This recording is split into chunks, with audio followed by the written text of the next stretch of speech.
Tuhan, terima kasih Engkau menyatakan dirimu 2000 tahun yang lalu. Firman itu telah menjadi manusia dan diam di antara manusia, dan telah memberikan nyawanya untuk menjadi tebusan bagi dosa-dosa kami. Tanpa Engkau datang ke dalam dunia dan mau mengorbankan dirimu untuk setiap dosa kami, maka kami akan hidup dalam kebinasaan. Terima kasih Tuhan, kami sangat bersyukur. Kami mau merenungkan akan pengorbanan di atas kayu salib pada pagi hari ini lewat kebenaran firman-Mu. Kami mau belajar dan kami mau mengenal Engkau Tuhan. Dan kami rindu Tuhan, setiap hari hidup kami boleh hidup di dalam kasih karunia-Mu, memaknai akan kematian dan kebangkitan-Mu dalam hidup kami. Terima kasih Bapa. Kami bersyukur karena Engkau memberikan firman-Mu menjadi pedoman dan tuntunan bagi jalan kehidupan kami. Biarlah Engkau Tuhan pada pagi hari ini berbicara di dalam hati kami masing-masing pribadi lewat kebenaran firman yang akan disampaikan melalui hamba-Mu ini. Kiranya kami semua boleh diberkati, kami boleh mendapatkan pewahyuan baru di dalam hidup kami, kami boleh mendapatkan rema yang menjadi makanan rohani yang akan menumbuhkan iman kami, menguatkan roh kami, untuk kami terus berjalan setia kepada Engkau. Terima kasih Tuhan, kami serahkan pemberitaan firman ini dalam nama Tuhan Yesus kami ucap syukur dan berdoa. Haleluya, amin. Silakan duduk Bapak Ibu Saudara yang kasih oleh Tuhan. Shalom semuanya. Puji Tuhan, selamat pagi.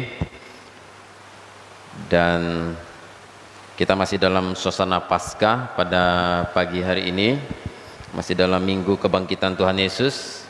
Jadi firman Tuhan yang akan saya sampaikan masih berkaitan dengan kematian dan kebangkitan Tuhan Yesus. Pada pagi hari ini saya ingin mengajak kita belajar firman Tuhan yang berjudul memaknai kematian dan kebangkitan Kristus. Firman Tuhan terambil dari Galatia pasal 2. Galatia pasal 2 ayat 15 sampai 21. Galatia pasal 2 ayat 15 sampai 21. Galatia pasal 2 ayat 15 sampai 21. Galatia pasal 2.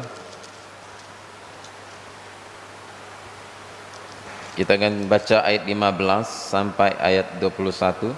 Saya ingin mengajak saudara membacanya silih berganti. Saya akan baca ayat 15, Bapak Ibu baca 16 dan seterusnya secara bergiliran sampai 21 kita baca bersama-sama. Yang terutama juga untuk orang Kristen keturunan Yahudi. Menurut kelahiran kami adalah orang Yahudi dan bukan orang berdosa dari bangsa-bangsa lain.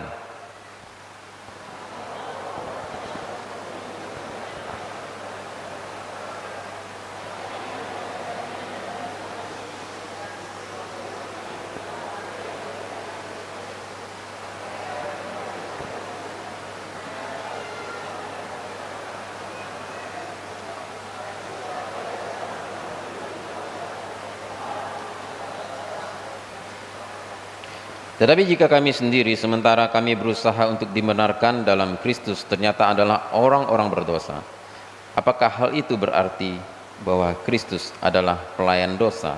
Sekali-kali tidak.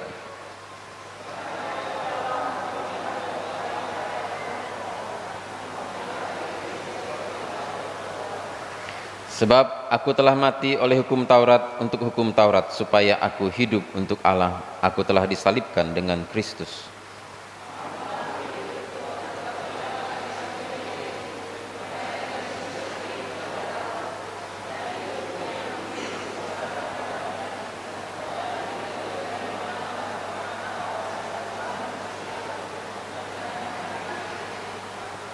Aku tidak menolak kasih karunia Allah, sebab sekiranya ada kebenaran oleh hukum Taurat, maka sia-sialah kematian Kristus. Memaknai kematian dan kebangkitan Kristus. Saudara, proses penyaliban Tuhan Yesus merupakan penderitaan yang sangat mengerikan. Kita sudah mendengar khotbah dari Pak Gembala pada hari Jumat Agung kemarin, bagaimana beliau menjelaskan tentang penderitaan Tuhan Yesus ketika disalibkan. Ia disesah dengan cambuk yang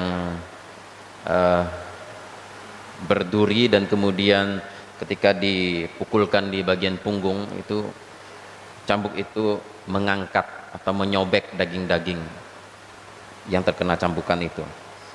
Dan saking hebatnya pukulan itu biasanya menyebabkan usus itu bisa kelihatan dari punggung, dari belakang. Jadi akan di belakang ini kalau dicambuk pakai dengan cambukan itu akan hancur-hancuran ya daging-daging ada di belakang ini, sehingga bisa melihat usus dari belakang. Biasanya seperti itu. Saya bisa bayangkan. Dan kemudian punggung yang sudah penuh dengan luka ini kemudian menempel kepada kayu yang kasar ketika di atas kayu salib, bersandar kepada kayu yang kasar, dan luka itu bergesekan dengan kayu yang kasar itu. Kalau saudara punya luka, kemudian luka itu tergesek, misalnya di kaki, tidak sengaja saudara menendang pintu misalnya, di bagian area luka itu ketendang pintu, jadi tambah sakit. Jadi saudara bisa bayangkan punggungnya yang sudah hancur itu bergesekan dengan tiang salib itu, ketika dia menarik napas terjadi gesekan, maka itu sakitnya luar biasa. Dan kemudian dia harus memikul salib. Ada tafsiran yang mengatakan sekitar 130 kg, ada yang mengatakan 50 kg, tapi yang jelas salib itu sangat berat, saudara. Anggap saja 50 kg. Saudara pernah mikul beras 50 kilo? Saya setiap hari di toko saya dan itu sangat berat, saudara. 50 kilo saja, tidak usah 130 kilo. Berjalan berkilo-kilometer.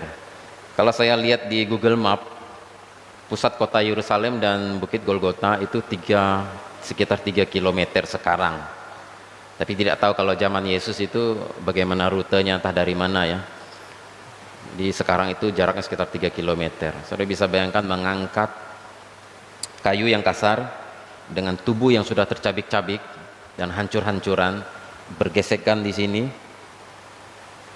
dan berjalan berkilo-kilometer tengah siang hari bolong. Dan Timur Tengah itu lebih panas daripada kita di tempat ini di siang hari. Bagaimana dia juga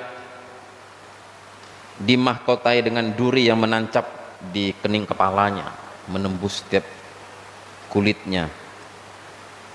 Kemudian ketika dia disalibkan, paku yang sangat panjang itu menembus kulit dan tulang-tulangnya, tergantung di atas kayu salib, dan kakinya juga dipakukan, ditancapkan sampai menembus tulang-tulang. Saudara bisa bayangkan bagaimana ngilunya, sakitnya, penderitaan yang dialami oleh Kristus di atas kayu salib.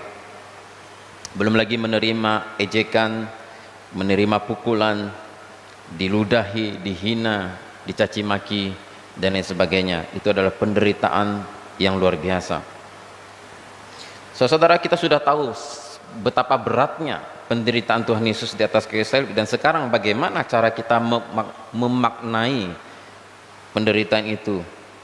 Beberapa orang terlihat sedih dan ada yang menangis ketika kita merenungkan kesengsaraan Kristus di hari Jumat Agung ketika disampaikan khotbah perjamuan kudus. Ada beberapa orang yang meneteskan air mata dan memaknainya dengan kesedihan, dan itu sesuatu yang sangat baik sekali agar kita sadar betapa besar kasih Tuhan kepada kita.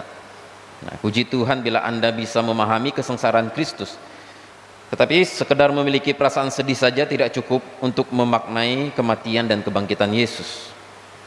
Tapi ada juga beberapa orang yang sangat aneh, orang-orang Kristen yang menurut saya cukup aneh. Kenapa? Karena hari Paskah ketika harus memaknai kematian Kristus, kesengsaraan Kristus, mereka justru memaknainya dengan pesta pora dan mabuk-mabukan. Ada juga yang seperti itu. Saya heran bagaimana cara mereka memahami akan penderitaan Kristus. Setelah selesai ibadah mereka mabuk-mabukan dan pesta pora, menyalakan musik dengan keras. Saya tidak mengerti kok ada orang Kristen bisa seperti itu. Nah, saudara, kita harus memaknai akan kematian dan kebangkitan Kristus dengan cara yang benar. Di dalam Galatia pasal 2 ayat 21 tadi mengatakan, Galatia pasal 2 ayat 21, kita baca bersama-sama, 1, 2, 3. Aku tidak menolak kasih karunia Allah, Sebab sekiranya ada kebenaran oleh hukum Taurat, maka sia-sialah kematian Kristus. Jangan sampai kematian Kristus menjadi sia-sia karena kita tidak bisa memahami dan tidak bisa memaknainya dengan benar. Saudara, bagaimana seharusnya kita memaknai kesengsaraan Kristus dan kebangkitannya dalam kehidupan kita sehari-hari? Ayat-ayat ini akan menuntun kita untuk bisa memahami semuanya. Yang pertama adalah kita akan baca di dalam Galatia. Kita baca Galatia pasal 2 ayat 15. Mari kita baca ayat 15 sampai ayat 16. Menurut kelahiran kami adalah orang Yahudi dan bukan orang berdosa dari bangsa-bangsa lain. Kamu tahu bahwa tidak seorang pun yang dibenarkan oleh karena melakukan hukum Taurat, tetapi hanya oleh karena iman dalam Kristus Yesus. Sebab itu kami pun telah percaya kepada Kristus Yesus, supaya kami dibenarkan oleh karena iman dalam Kristus dan bukan oleh karena melakukan hukum Taurat. Sebab tidak ada seorang pun yang dibenarkan oleh karena melakukan hukum Taurat. Yang pertama adalah bagaimana kita memaknai akan kebangkitan kesengsaraan Kristus di atas kayu salib yang telah menebus dosa kita. Yang pertama adalah kita sungguh-sungguh beriman, bukan sekedar beragama. Kita sungguh-sungguh beriman, bukan sekedar beragama. Dan ada 3 pokok utama hukum Taurat. Kalau kita membaca dalam ayat ini, Rasul Paulus mengatakan orang dibenarkan karena iman, bukan karena melakukan hukum Taurat. Nah, perlu kita pahami ada 3 pokok utama hukum Taurat di dalam agama Yahudi. Yang pertama adalah hukum moral. Hukum moral itu adalah seperti contohnya adalah 10 perintah Tuhan. Jangan ada Allah lain di hadapanku, jangan membuat patung untuk disembah, jangan menyebut nama Tuhan sembarangan, ingatlah kuduskan hari Sabat, ya, jangan mencuri, jangan membunuh, jangan berzina, jangan mengingini dan lain sebagainya, jangan berdusta. Nah, saudara, itu adalah hukum moral yang ada di dalam kehidupan orang Israel, agama Yahudi yang diturunkan lewat Musa, dan itu masih berlaku sampai hari ini. Bagi orang Kristen pun masih berlaku, karena itu lahir dari karakter Allah. Yang kedua, yang ada di dalam agama Taurat, agama orang Yahudi, itu adalah hukum seremonial, yaitu tentang makanan. Misalnya makanan apa yang boleh dimakan, makanan apa yang tidak boleh dimakan, makanan seperti ikan yang tidak bersisik tidak boleh dimakan, seperti ikan lele tidak boleh, cumi-cumi tidak boleh, babi tidak boleh, dan sebagainya. Sebenarnya lebih ketat Taurat orang Yahudi perjanjian lama dibandingkan orang Muslim, saudara, ya. Jadi di Muslim tidak boleh makan babi, tapi di dalam Yahudi bukan hanya babi yang tidak boleh dimakan, lele pun tidak boleh dimakan karena tidak punya sisik. Cumi-cumi tidak boleh dimakan, udang tidak boleh dimakan karena tidak punya sisik. Nah, saudara yang kasih oleh Tuhan, itu hukum seremonial yang mengatur tentang makanan, tentang sunat, tata cara ibadah yang mengharuskan mempersembahkan korban penghapus dosa. Kalau mau pengampunan dosa, dia mau mengaku dosa, dia harus bawa persembahan korban berupa kambing, domba. Kemudian dia memohon pengampunan, kambing domba itu disembelih sebagai penebus dosanya dia. Nah, sebenarnya saudara, bahwa hukum seremonial ini itu sudah tidak berlaku lagi ketika Yesus datang. Karena apa? Karena korban penghapus dosa hanyalah simbol tentang pengorbanan Tuhan Yesus di atas kayu salib, Sang Domba Paskah. Karena Yesus sudah menggenapinya, maka tidak berlaku lagi hukum seremonial itu tadi. Bagaimana orang mau minta pengampunan dosa, bawa kambing, bawa domba, disembelih sebagai penghapus dosa. Karena Yesus yang sebenarnya gambaran daripada penebus dosa itu. Dan yang ketiga adalah hukum sipil. Hukum sipil itu hukuman mati, hukuman apa yang patut dijatuhkan kepada orang yang melanggar hukum Taurat. Misalnya dia kedapatan berzina, ditangkap, hukumannya dilempar pakai batu sampai mati, itu hukum sipil. Dia kedapatan misalnya tidak menghormati hari Sabat, hari Minggu atau hari Sabat itu hari Sabtu, tidak pergi ibadah, dia pergi justru ke hutan untuk cari kayu api misalnya, dia pergi noreh ke kebun karetnya, nanti ketika dia pulang dia akan dipenjarakan, setelah itu dihukum mati. hanya karena tidak ibadah. Itu hukum Taurat. Jadi begitu keras hukum Taurat itu. Jadi itu hukum sipil dalam agama Yahudi tentang hukum-hukuman ya. Hukuman salah apa hukumannya apa dan sebagainya. Nah saudara, ini sudah tidak relevan lagi untuk dipakai karena apa? Karena pada saat itu bangsa Israel itu baru keluar dari tanah Mesir menuju tanah perjanjian. Mereka diperbudak 400 tahun lebih. Jadi mereka itu sangat primitif, mereka sangat ketinggalan zaman, mereka tidak punya hukum, mereka itu hidup itu tidak punya aturan, sehingga Tuhan harus membuat satu hukum yang sangat keras untuk membuat hidup mereka tertib. Dan itu tidak bisa berlaku lagi di zaman sekarang. Ada orang kedapatan berzina di hotel lalu dilempar pakai batu, itu sudah tidak bisa lagi, saudara bisa masuk penjara. Itu dibuat lewat Musa, itu diatur sedemikian rupa supaya orang-orang Israel yang baru keluar dari tanah Mesir, mereka masih primitif, mereka itu mantan budak, mental budak, itu harus diatur begitu keras supaya mindsetnya berubah, kira-kira seperti itu. Nah saudara, itu yang terdapat di dalam hukum agama Yahudi. Dan hukum-hukum ini, hukum moral, hukum seremonial, hukum sipil itu tadi, itu adalah 3 hukum utama, 3 fondasi pokok di dalam hukum agama orang Yahudi. Dan di dalam Galatia pasal 2 ayat 15 dikatakan, Galatia pasal 2 ayat 15 tadi, menurut kelahiran kami adalah orang Yahudi dan bukan orang berdosa dari bangsa-bangsa lain. Rasul Paulus terlahir sebagai orang Yahudi dan dia itu terlahir sebagai penganut agama Yahudi yang menganut hukum-hukum tadi.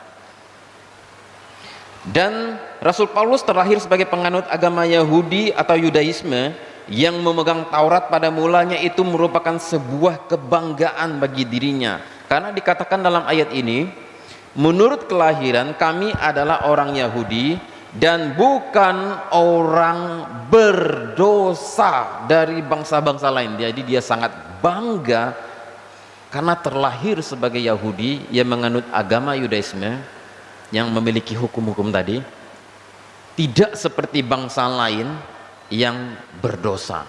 Jadi dia menganggap mereka adalah umat kudus, umat pilihan Tuhan, tidak seperti bangsa lain yang najis dan berdosa. Jadi itu suatu kebanggaan bagi dirinya pada awal mulanya, itu pemahaman dia.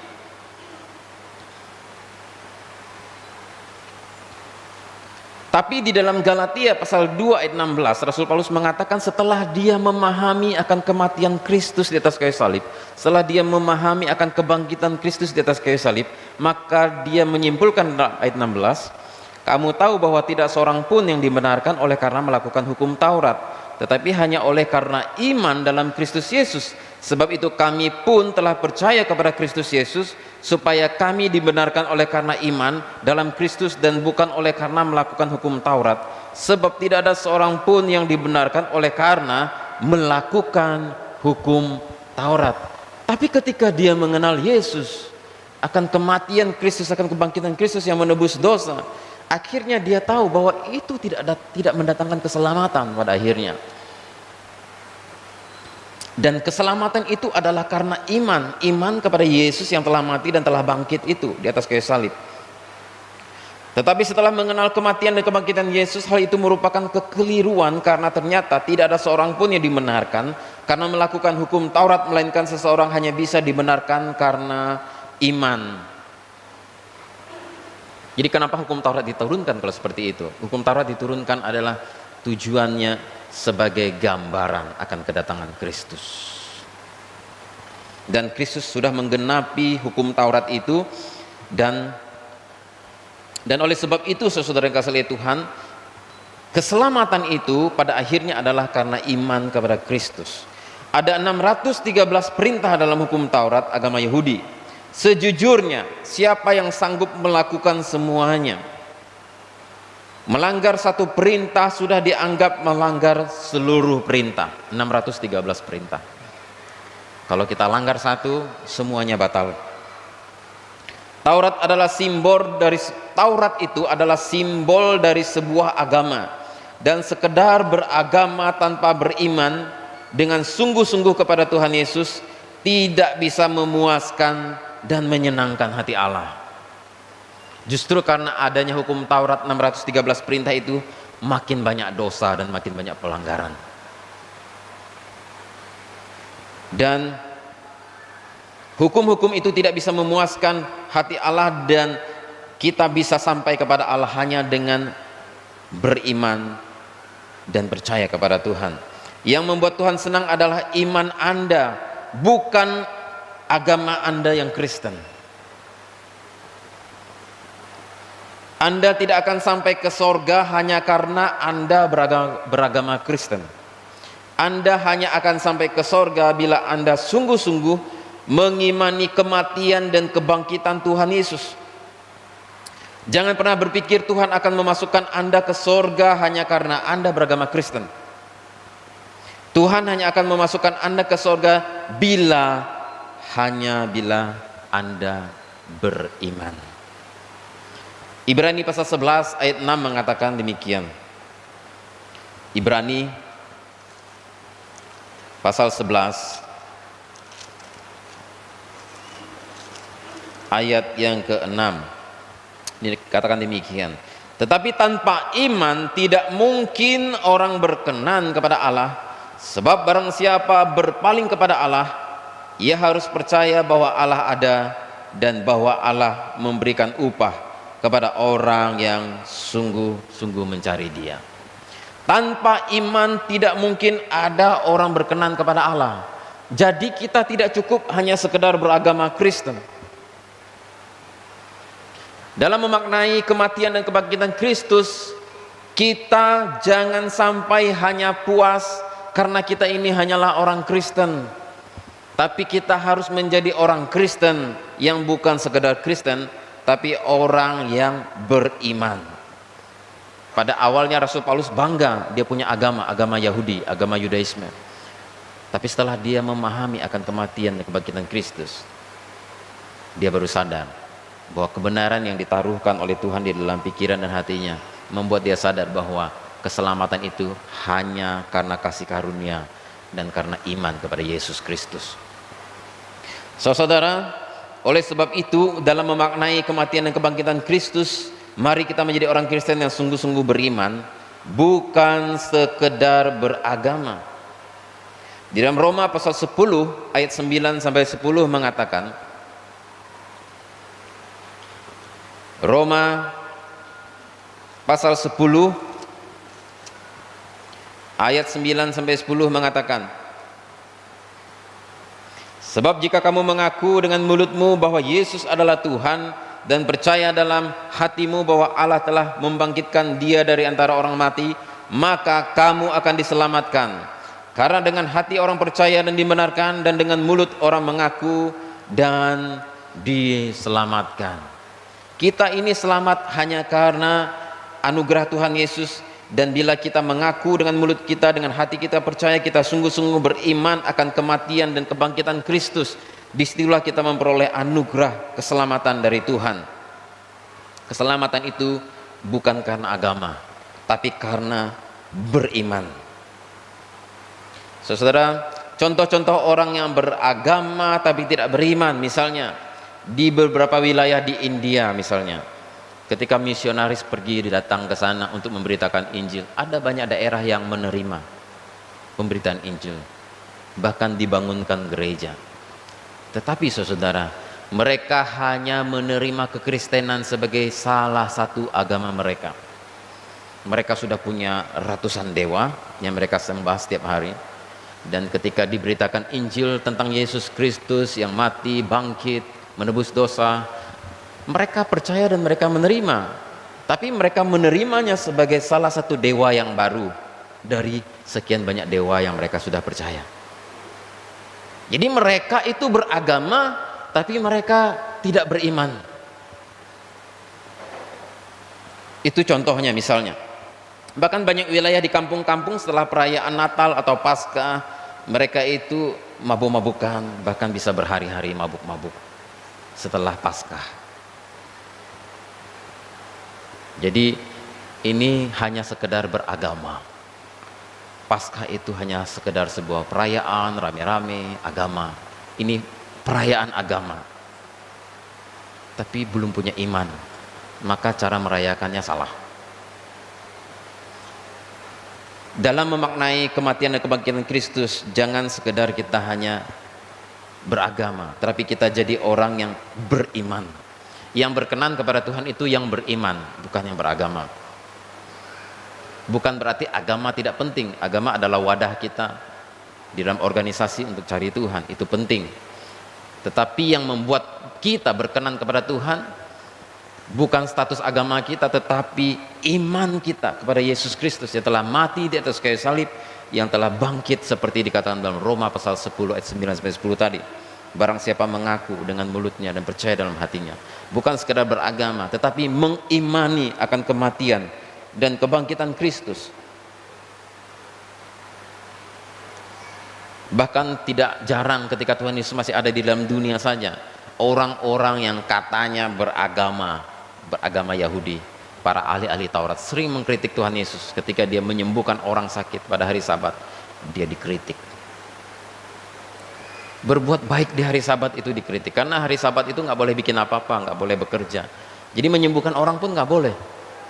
Atas dasar agama mereka mengkritik Tuhan Yesus. Mereka bukan orang beriman, tapi mereka adalah orang beragama. Mereka beragama tapi tidak beriman. Nolong orang di hari Sabat tidak boleh, karena hari Sabat tidak boleh bekerja. Itu aturan agama. Jadi mereka orang beragama tapi orang tidak beriman. Saudara harus pisahkan. Sekedar beragama dan sekedar beriman itu beda, saudara. Orang Lewi yang diceritakan Tuhan Yesus dalam perumpamaan, di mana ada orang yang sekarat, ada di depan matanya, sekarat, dirampok habis-habisan, sudah hampir mati. Orang Lewi, salah satu adalah yang lewat adalah orang Lewi, itu orang beragama, pelayan Tuhan, yang main musik di gereja seperti begini, yang berdiri di mimbar mimpin pujian, kira-kira seperti itu, mimpin ibadah, yang khotbah. Mereka melewatkan orang yang sekarat, karena sebentar lagi mau pergi untuk ibadah demi agama. Mereka mengabaikan orang yang lagi susah demi agama. Karena apa? Karena di dalam aturan hukum Taurat, kalau misalnya itu ternyata orang itu sudah mati, mereka itu pegang, mereka sentuh, mereka 7 hari dinyatakan najis, nggak boleh ketemu siapa-siapa. Jadi mereka tidak akan bisa mimpin ibadah, tidak bisa, udah dijadwalkan mimpin pujian, misalnya jadwalkan untuk khotbah, nggak bisa lagi karena sudah pegang mayat. Atas dasar agama dia tidak nolong orang. Itu orang yang beragama tapi tidak beriman, saudara. Bapak saya pernah bertemu dengan seorang bapak, hari ini orangnya sudah meninggal. Yang sangat mengejutkan bapak saya adalah orang ini kelihatannya beragama, kelihatannya sangat saleh, tiap minggu pasti ada di gereja. Tapi kata-kata yang keluar dari mulutnya sangat mengagetkan. Dia bilang gini, agama itu Pak Ali, itu hanyalah topeng katanya. Itu untuk rame-rame saja, kita bisa ketemu orang banyak, kenalan dan sebagainya. Agama adalah topeng. Kaget bapak saya. Kelihatannya orang ini alim, beragama, membela agama, aktif di organisasi. Ternyata agama hanya topeng. Inilah orang yang beragama tidak beriman, saudara. Maka dalam ayat tadi Rasul Paulus mengatakan, agar kematian Kristus tidak sia-sia, kita memaknainya dengan benar.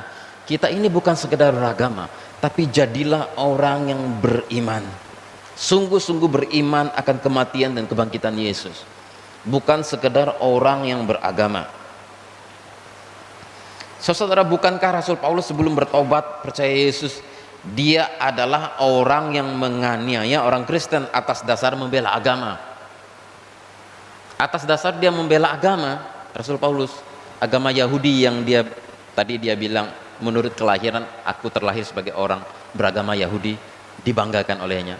Dia itu menganiaya orang Kristen, membunuh orang, memenjarakan orang yang tidak bersalah, menangkap orang sana sini yang nggak bersalah, atas dasar membela agama. Saudara, kalau saudara sekedar beragama tapi saudara nggak punya iman, saudara nggak bisa sampai sorga.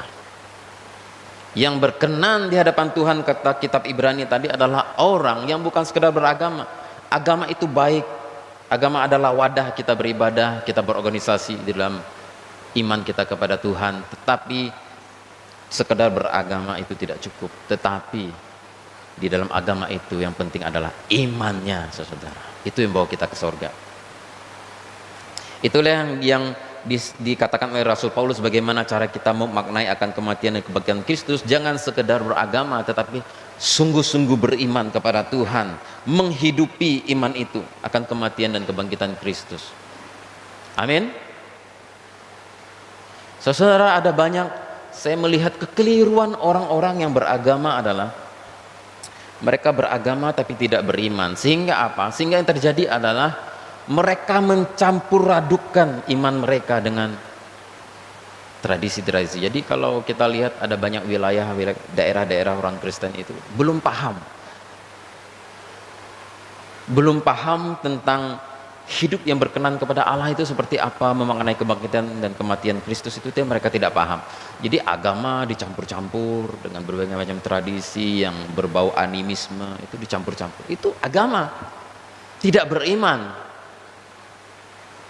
Saudara bisa lihat di seluruh Indonesia, daerah-daerah kantong-kantong Kristen bahkan yang sudah kental agama Kristennya, bagaimana tradisi-tradisi yang mereka campur baurkan dengan agama itu justru membawa kepada dosa. Tuhan bukan mencari pengikut agama, Tuhan cari orang beriman. Hanya orang beriman yang diselamatkan. Maka kalau saudara membaca di dalam Alkitab, Tuhan Yesus tidak pernah mendirikan suatu agama. Tuhan Yesus tidak pernah menyebut agama Kristen, nggak pernah. Pengikut Yesuslah disebut agama Kristen, saudara. Agama bukan tidak penting, sangat penting, tapi sekedar saudara puas sebagai seorang yang beragama itu tidak cukup. Saudara harus menjadi orang yang bukan sekedar beragama, tetapi memiliki iman. Iman kepada Yesus yang telah mati di atas kayu salib, yang telah bangkit dari kematian. Amin. Kesimpulan, hidup sungguh-sungguh beriman kepada Tuhan itulah yang dicari Tuhan, bukan sekedar beragama Kristen. Dan saudara, yang kedua, bagaimana kita memaknai akan kematian dan kebangkitan Kristus dalam Galatia pasal 2. Mari kita baca dalam Galatia pasal 2 ayat 19. Galatia pasal 2 ayat 19. Kita baca bersama-sama ayat 19, 1, 2, 3. Sebab aku telah mati oleh hukum Taurat untuk hukum Taurat, supaya aku hidup untuk Allah. Aku telah disalibkan dengan Kristus. Yang kedua, bagaimana kita memaknai akan kesengsaraan Kristus di atas kayu salib yang telah menebus dosa-dosa kita. Bukan dengan pesta pora, minum mabuk, atau bukan sekedar hanya nangis-nangis, sedih, mengingat akan pengorbanan Tuhan Yesus yang sangat besar kepada kita. Tapi Rasul Paulus mengatakan, aku telah disalibkan bersama-sama dengan Yesus. Maksudnya apa? Itulah cara Rasul Paulus memaknai akan kematian Kristus di atas kayu salib yang telah menebus dosa-dosanya. Dia mengatakan, aku telah disalibkan bersama-sama dengan Yesus. Tuhan Yesus sudah sedemikian sangat mengasihi aku, telah rela menyerahkan nyawanya untuk aku. Jadi aku memutuskan untuk hidup untuk Tuhan, menyalibkan kedaginganku bersama-sama dengan Dia. Saudara, apa maksudnya aku disalibkan bersama-sama dengan Kristus? Apakah kita mencoba pada hari Jumat Agung, setahun sekali kita coba-coba seperti Tuhan Yesus, kita dicambuk kayak di Manado, kayak di Filipina itu, setiap Jumat Agung ada orang yang mau rela seperti Tuhan Yesus secara fisik, secara visual. Jadi dia mempraktekkan bagaimana Tuhan Yesus dalam kesengsaraannya benar-benar dicambuk, benar-benar disalib. Bukan itu memaknai akan kematian dan kebangkitan Kristus. Yang dimaksudkan aku disalibkan bersama-sama dengan Kristus, bukan fisik kita, saudara. Apa maksudnya? Yang disalibkan bersama Yesus, yang pertama adalah, yang dimaksudkan di sini adalah keinginan dosa kita. Keinginan dosa kita. Misalnya contohnya, aku telah disalibkan bersama dengan Kristus. Waktu saya belum sungguh-sungguh bertobat. Saya sudah beragama Kristen dari kecil, tapi saya belum beriman. Baru di usia 16 tahun, 17 tahun baru saya sungguh-sungguh beriman kepada Tuhan Yesus dan bertobat. Sebelum-belum itu cuma beragama. Dan saya ini adalah seorang yang sangat hobi nyabung ayam, saudara. Saya suka memelihara ayam, nyabung ayam paling suka saya. Jadi dari kecil kalau mama saya tanya, hadiah ulang tahunmu apa? Saya bilang, ayam sabung, Mak. Ya, jadi minta hadiah ulang tahunnya ayam sabung, karena saya suka sekali nyabung ayam. Saudara, saya menyadari ketika saya bertobat bahwa itu adalah salah dan itu adalah dosa. Dan ketika saya sudah bertobat, saya bergumul mati-matian. Gimana supaya saya jangan sampai melakukan itu? Aku disalibkan bersama dengan Kristus. Jadi saya berjuang keras ketika saya lihat ayam sabung warawiri di samping rumah itu. Tangan saya gatal. Pengen beli ayam sabung juga, pengen saya adu dengan ayam itu gitu. Lihat kawan-kawan saya, mereka sudah bisa pasang taji, mereka sudah amatiran nyabung ayam secara amatiran gitu ya, kecil-kecilan.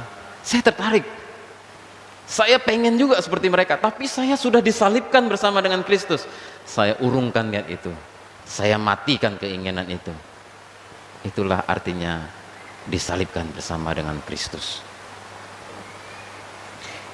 Itulah cara memaknai akan kematian dan kebangkitan Kristus, saudara.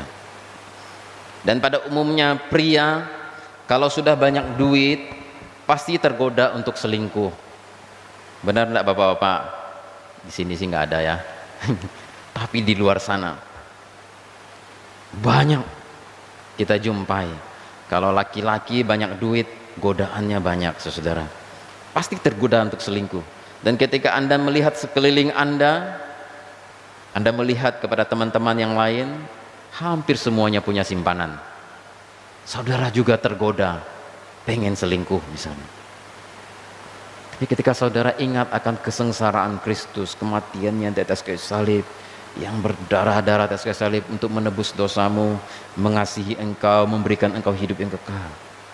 Aku disalibkan bersama-sama dengan Kristus. Saudara urungkan niat itu dan tidak seperti mereka. Itulah artinya aku disalibkan bersama-sama dengan Kristus.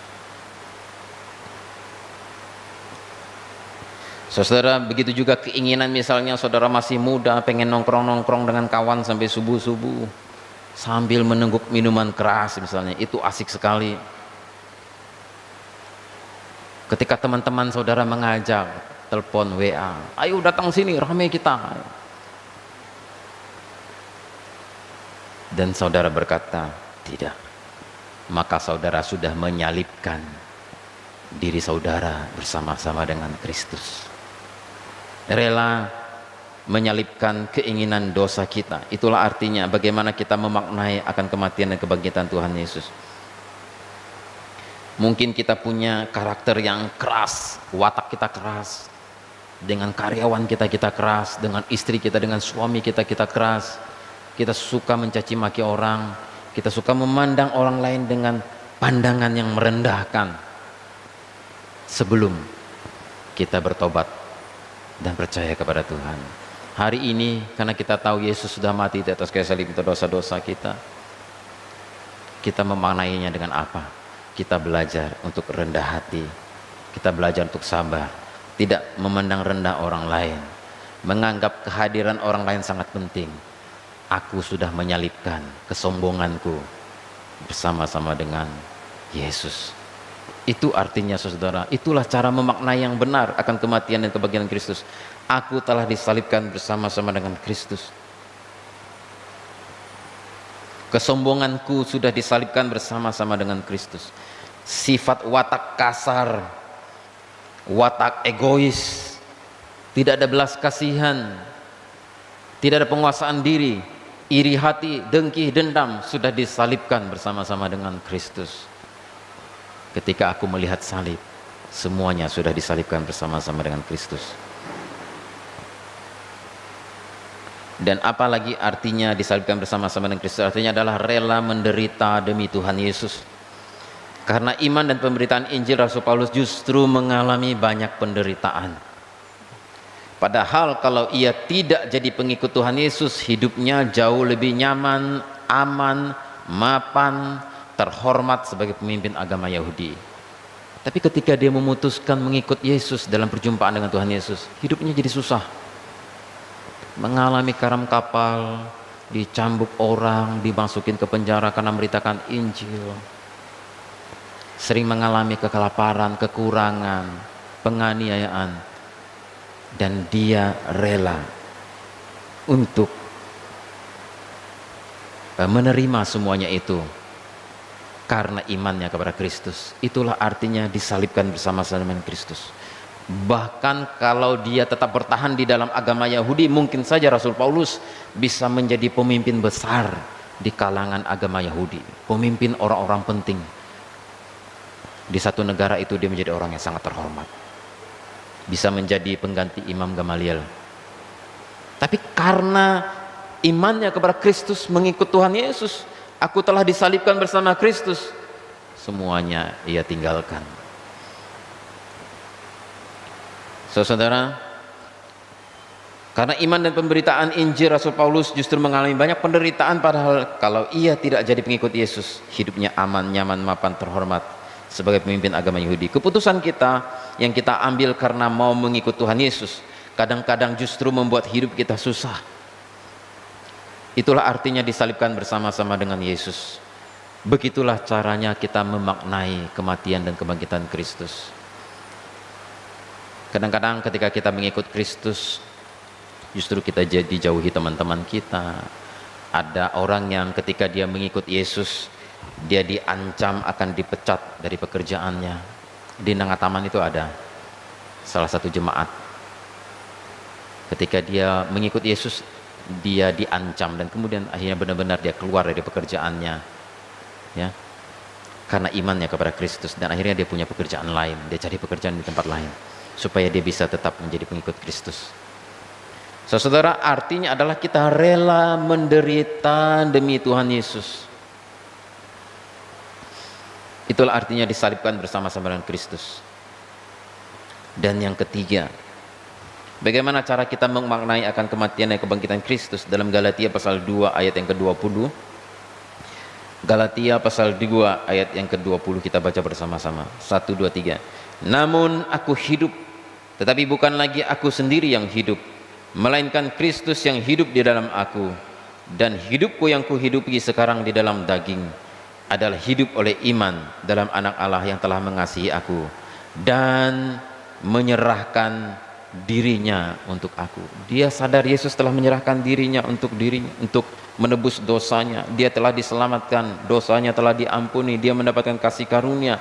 Dan dia berkata untuk memaknai itu, dia mengatakan, namun sekarang aku hidup, bukan aku lagi yang hidup, bukan aku sendiri lagi yang hidup, melainkan Kristus yang hidup di dalam aku. Artinya dia hidup untuk Tuhan.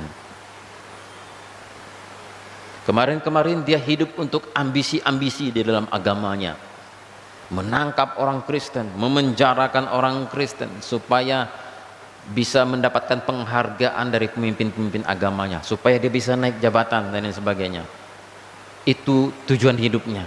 Tapi sekarang setelah dia mengenal Kristus, akan kematian dan kebangkitan Kristus, maka di dalam mengenai itu dia mengatakan, hidupku bukan aku lagi, tetapi Yesus yang hidup dalam aku. Semua yang itu ku anggap sampah. Lihatlah Rasul Paulus bagaimana ia memaknai kematian dan kebangkitan Yesus secara sadar. Ia mau hidup untuk Tuhan. Hidupku bukan aku lagi, melainkan Yesus yang hidup di dalamku. Ada lagunya yang sudah jarang kita nyanyikan. Adapun hidupku ini bukannya aku lagi, melainkan Kristus yang hidup di dalam aku. Tuhan Yesus sudah sedemikian sangat mengasihi aku, rela menyerahkan nyawanya untuk aku, jadi aku memutuskan untuk hidup untuk Tuhan. Adapun hidupku bukannya aku lagi, melainkan Yesus yang hidup di dalam aku. Sebelum Rasul Paulus hidup untuk Tuhan, ia adalah pria yang beringas, yang buas, yang kejam dan berbahaya. Setelah ia hidup untuk Tuhan, ia menjadi orang yang penuh belas kasihan, penuh cinta kasih. Bagaimana dia mendeskripsikan tentang kasih di dalam 1 Korintus itu luar biasa. Kasih itu sabar, kasih itu murah hati. Dia jadi orang yang penuh cinta kasih, suka berkorban buat orang lain, bisa menguasai diri, sabar, lemah lembut, rendah hati. Dia hidup untuk Tuhan, dan dia menjadi orang yang berbeda setelah dia hidup untuk Tuhan.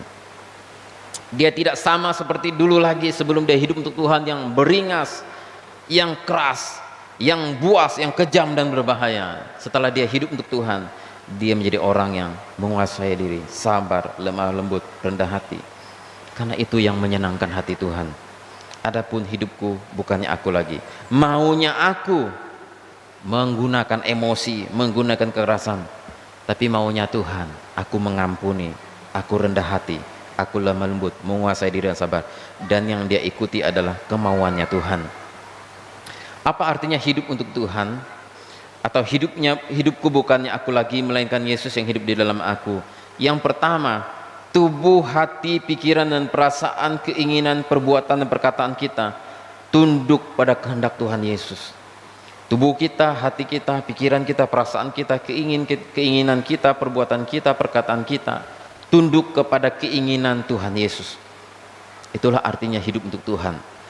Kalau mengikuti perasaan dan keinginan, sebenarnya hari Minggu pengennya tidur-tiduran, misalnya udah capek dari Senin sampai Jumat di kantor, capek, pengennya hari Minggu itu misalnya pengen tidur-tiduran, atau hobi mancing ikan, atau jalan-jalan dengan keluarga. Pengennya akunya seperti itu. Tapi karena hidupku bukannya aku lagi, tapi Yesus di dalam aku, maka memilih untuk hari Minggu datang beribadah kepada Tuhan, walaupun dalam keadaan capek bekerja dan lelah dan perlu istirahat. Menyediakan waktu untuk Tuhan. Orang yang kadang-kadang kita jumpai bikin kita emosi, rasanya orang ini pengen saya tonjok-tonjok, pengen saya jadikan bakpao, pengen saya injak-injak, bikin kita jengkel. Tapi karena hidupku bukan aku lagi, maka kita mengampuni, kita berbelas kasihan, kita memaafkan dia, dan tidak melakukan kekerasan atas orang itu. Itulah artinya hidupku bukan aku lagi. Jadi pikiran kita, hati kita, keinginan kita, perbuatan kita, perkataan kita tunduk kepada kehendak Tuhan. Dan apa artinya hidup untuk Tuhan? Hidupku bukannya aku lagi. Yang kedua adalah menyerahkan masa depan kita, harapan kita, cita-cita hidup kita, keputusan-keputusan yang kita ambil itu selaras dengan kehendak Tuhan. Waktu sebelum saya buka usaha di tempat yang sekarang ini, saudara, saya harus membuat keputusan yang sulit. Karena selama belasan tahun kami punya usaha kios minyak, dan itu harus berhenti, izinnya udah selesai, dan saya harus beralih usaha. Dalam pergumulan itu ada banyak tawaran, saudara. Ya.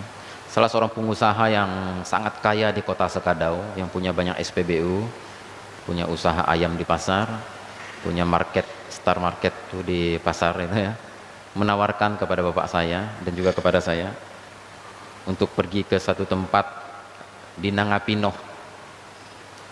Dia punya ruko di tengah pasar Nangapino. Pak, katanya, enggak usah bingung-bingung kalau enggak kerja minyak lagi. Saya punya ruko di tengah pasar Nangapino, persis seperti yang di sini, katanya. Buka usaha di situ saja, enggak perlu bayar sewa. Nanti saya pasok semua, ayam, ikan dan sebagainya, jual di pasar sepat tengah situ. Pasti untung, Pak, pasti kaya, katanya. Saya bergumul, saya sedang menganggur beberapa bulan, sudah 6 bulan saya menganggur. Dan itu tawaran yang menarik.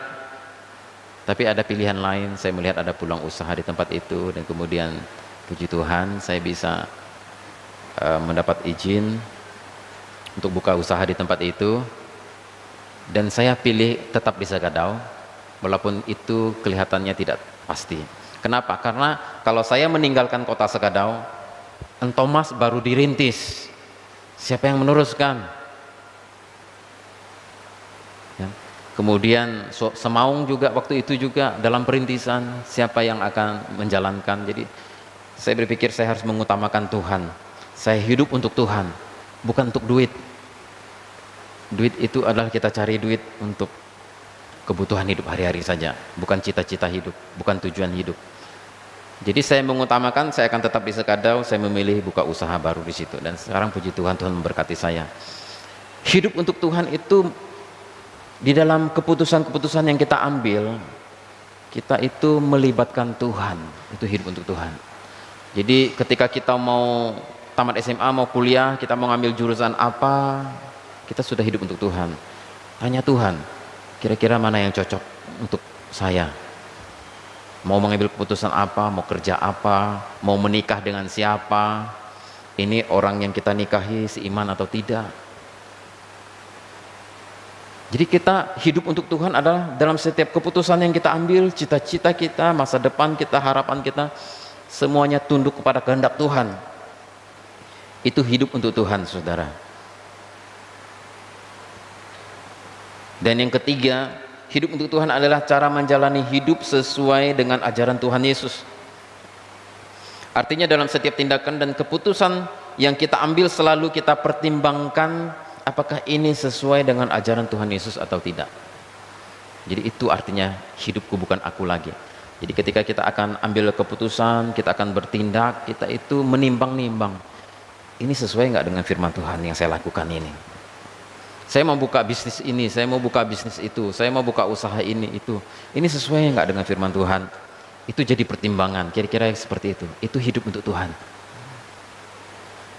Dan hidup untuk Tuhan itulah bagaimana cara kita menggunakan anggota tubuh kita ini untuk memuliakan Tuhan. Saya ingat waktu saya ngeband dengan kawan-kawan saya punya grup band. Sekarang sudah bubar karena sibuk semuanya. Ya. Grup band kami ini biasanya bawa lagu-lagu ya, namanya lagu dunia. Ya saya ikut aja, penting lirik-liriknya masih positif dan masih standar-standar. Kami bawakan lagu-lagu itu ya biasa lah ya. Jadi ketika saya main band, kawan-kawan saya itu ngajak nyanyiin lagu, bawain lagu ini, nanti ditampilkan di salah satu kafe di Skadau ini, ada salah satu kafe yang undang kami waktu itu. Nyanyiin lagu ini aja kita, katanya. Lagu apa? Lalu mereka nyanyiin lagu Ahmad Dhani, saudara. Istri muda merajuk lari ke istri tua merajuk lari ke istri muda merajuk ada kawin 3. Itu kira-kira lagunya seperti itu. Mereka ini lagu. Saya bilang enggak, saya bilang, masa kamu nggak bisa mainnya? Bisa, itu gampang, pejamata bisa, saya bilang. Bukan saya nggak bisa lagu itu. Istri tua merajuk lari ke istri muda merajuk ada kawin 3. Itu kira-kira liriknya. Saya bilang nggak bisa.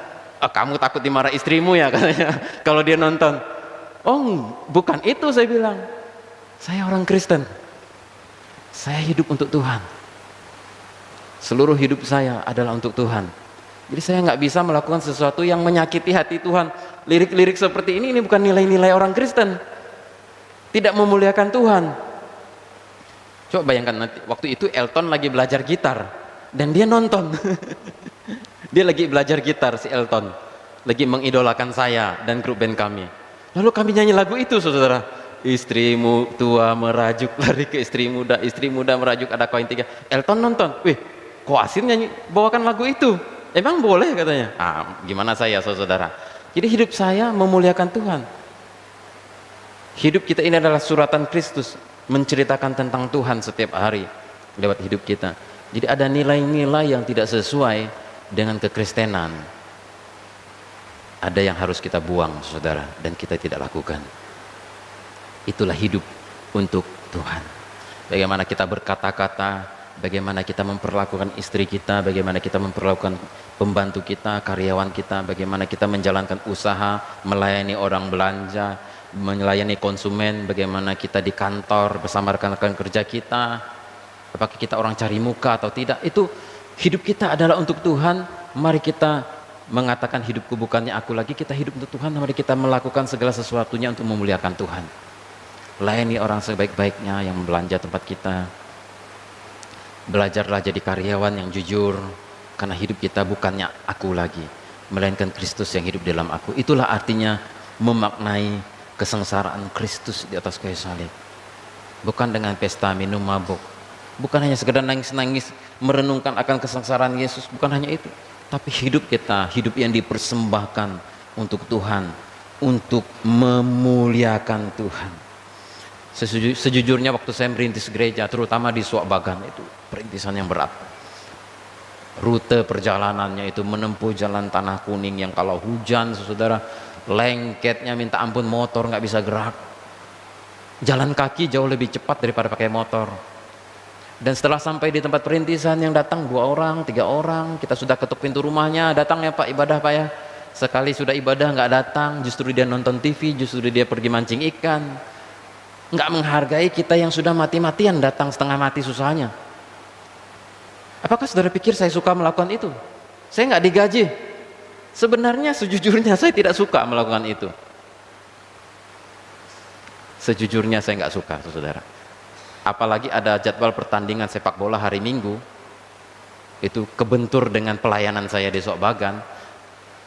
Ya, pas saya lagi tanding di Rawak di 4 besar misalnya, atau di 8 besar, saya harus memilih tanding sepak bola itu lebih menyenangkan daripada saya merintis gereja ke sana, capek-capek hujan-hujan, saya terjebak di hujan dan sebagainya. Tapi karena hidupku bukan aku lagi, yang kulakukan itu adalah untuk menyenangkan hati Tuhan, maka saya memilih ke Suabagan, yang jemaat yang datang 2-3 orang, saya pilih untuk itu, dan saya tinggalkan sepak bola. Itulah artinya hidup untuk Tuhan. Bukan sepak bola nggak boleh, boleh. Tapi kalau jadwalnya kebentur, karena aku hidup untuk Tuhan, apa yang membuat hati Tuhan senang, itu yang kulakukan. Itulah artinya hidup untuk Tuhan. Hidupku bukannya aku lagi, melainkan Kristus hidup dalam aku. Karena ketika kita menyadari betapa besar kasih Tuhan di dalam pengorbanannya di atas kayu salib, yang kita lakukan ini kalau bisa menyenangkan hati Tuhan, itu yang harus kita lakukan. Saudara yang kasih oleh Tuhan, ada satu orang tokoh gereja di masa lalu yang sangat menginspirasi kehidupannya. Namanya John Sung. Dia adalah orang RRC, orang Cina, lahir di tahun 1901. Dia adalah anak seorang pendeta dari gereja Metodis. Dia terlahir sebagai anak yang sangat cerdas, pintarnya, tapi wataknya sangat keras, suka marah-marah, suka melawan orang tua. Bapaknya itu mendidik dengan keras, makanya dia jadi anak yang keras, ya. Tapi dia sangat cerdas, dia sangat pandai. Dan setelah dia tamat SMA, dia memutuskan mau kuliah. Bapaknya bilang, dari mana biayamu mau kuliah? Bapak nggak punya biaya. Akhirnya dia berjuang, dia dapat beasiswa, dia dengan dana seadanya dari beasiswa itu dia berangkat ke Amerika untuk kuliah di Ohio, Amerika. Dia pergi kuliah di Amerika di salah satu universitas pada masa itu, tahun 1920-an. Itu adalah universitas yang sangat sulit dimasuki dan sangat terkenal di Amerika. Dia sekolah di sana, menaiki kapal kayu. Zaman dulu orang dari Cina ke Amerika menaiki kapal kayu, menempuh resiko terkena badai dan tenggelam di tengah jalan. Akhirnya dia sampai di sana dan dia kuliah. Dia sangat cerdas, dia mengalahkan orang-orang bule, orang-orang Amerika yang sekolah di sana. Kecerdasannya melebihi mereka. Dia lulus sebagai sarjana kimia dengan gelar PhD, doktor kimia dan fisika, saudara. Dia sangat cerdas, penghargaannya banyak, mengikuti banyak organisasi, dapat banyak penghargaan. Pemerintah Cina bahkan sudah mencanangkan dia sebagai salah satu pemimpin di negara dan sudah memberi perhatian khusus buat dia. Dia sangat cerdas. Dalam 5 tahun dia dapat gelar doktor PhD, John Sung. Kemudian tibalah waktunya dia pulang ke negerinya, Cina. Dan di tengah sepanjang sebenarnya ketika dia di Amerika, dia sudah merasa tidak damai sejahtera dengan kehidupannya, mengejar cita-citanya. Dan ketika dia menaiki kapal dalam perjalanannya berhari-hari, dia terus merenungkan di dalam hatinya bahwa sebenarnya Tuhan memanggil dia untuk menjadi penginjil dan melayani Tuhan, tapi dia mengeraskan hati. Akhirnya sampai pada satu titik, saudara, sampai pada satu titik dia dilawat oleh Tuhan, dia mengalami Tuhan, dia merenungkan akan betapa besar cinta kasih Tuhan dalam hidupnya, yang telah mati di atas kayu salib itu dosa-dosanya. Kemudian dia memutuskan, akhirnya dia mau hidup untuk Tuhan, dia memutuskan untuk jadi penginjil. Dan apa yang dia lakukan, saudara? Dia ambil ijazahnya dan semua penghargaannya dia dapatkan. Doktor, masa depan sudah cerah, masa depan sudah pasti 100% cerah. Pulang ke Cina, dan ijazah itu dia bawa ke tepi laut. Di tengah laut itu dia menyobek ijazahnya, dan semua penghargaan itu dia buang ke laut. Dan kemudian dia pulang dengan tidak membawa ijazah apapun yang bisa dipakai untuk melamar pekerjaan. Kenapa dia melakukan itu? Dia bilang gini, kalau nanti saya masih pegang ijazah ini, saya akan tergoda kembali untuk tidak melayani Tuhan dan cari duit. Jadi mengejar karir. Dan kemudian dia terjun ke dalam dunia pelayanan. Dia dikenal sebagai orang yang digelari obor Allah di Asia. Obor Allah di Asia. Dia datang ke Indonesia, dia datang ke Filipina, Singapura, RRC, dia putar keliling habis. Dia menjadi pemberita Injil yang luar biasa, memenangkan banyak jiwa. Bahkan gereja Kristen Tionghoa itu adalah hasil pemberitaan Injilnya John Sung. Saudara, dari kisah hidup John Sung ini, saya bukan mau bilang begini sama saudara, ayo rame-rame, saudara yang sudah sarjana, mari kita sobek ijazah kita, buang ke Sungai Kapuas. Saya bukan mengajarkan seperti itu, saudara. Bukan seperti itu. Ayo kita tinggalkan semua pekerjaan kita jadi hamba Tuhan semua. Bukan itu maksudnya. Artinya adalah, di sini yang ingin saya tekankan adalah dalam kesaksian ini adalah bahwa itulah makna dan artinya hidup untuk Tuhan. Disalibkan bersama dengan Kristus. John Sung punya pergumulan adalah dia memilih harus melayani Tuhan atau sekuler. Jadi dia menyalibkan itu bersama dengan Kristus. Dia memilih jadi pelayan Tuhan. Nah, kita juga diperhadapkan pada situasi yang berbeda-beda, saudara. Saudara mungkin diperhadapkan pada situasi yang berbeda. Saudara punya kedagingan dan keinginan dosa yang selama ini saudara pelihara. Salibkanlah bersama dengan Kristus. Itulah artinya memaknai kematian dan kebangkitan Kristus. Kemarahanmu, kesombonganmu, sifat serakahmu, sifat pelitmu, cinta uang, salibkan bersama dengan Kristus. Watak kasar, salibkan bersama dengan Kristus. Cita-cita harapan kita yang tidak berkenan di hadapan Tuhan, salibkan bersama dengan Kristus. Selaras dengan Tuhan, sesuai kehendak Tuhan. Saudara bukan mesti harus sobek ijazah saudara, tinggalkan pekerjaan saudara, jadi hamba Tuhan semua. Bukan seperti itu terlalu dangkal. Tapi ketika saudara menjadi seorang ayah misalnya, jadilah seorang ayah yang mengasihi keluarga. Ada beberapa orang bergumul, dia suka keluar malam, suka minum, nongkrong, mabuk-mabuk. Salibkanlah itu bersama dengan Kristus. Dan hidupku bukan aku lagi, tapi Kristus yang hidup di dalam aku. Itulah cara kita memaknai akan kematian Kristus yang sedemikian sengsara Kristus di atas kayu salib untuk dosa-dosa kita. Seharusnya demikianlah cara yang benar di dalam memaknainya. Hidup untuk Tuhan. Hidupku bukan aku lagi, melainkan Kristus yang hidup di dalam aku. Dan ini bisa terjadi dalam kehidupan kita karena kasih karunia Tuhan bersama-sama dengan kita. Di dalam ayat 21 dikatakan, aku tidak menolak kasih karunia Allah, sebab sekiranya ada kebenaran oleh hukum Taurat, maka sia-sialah kematian Kristus. Aku tidak menolak kasih karunia Allah. Ini bisa terjadi saudara, bila saudara ada di dalam kasih karunia Allah. Tuhan akan mampukan saudara menyalibkan hidup saudara bersama-sama dengan Kristus. Amin. Mari kita tundukkan kepala, kita bersatu dalam doa.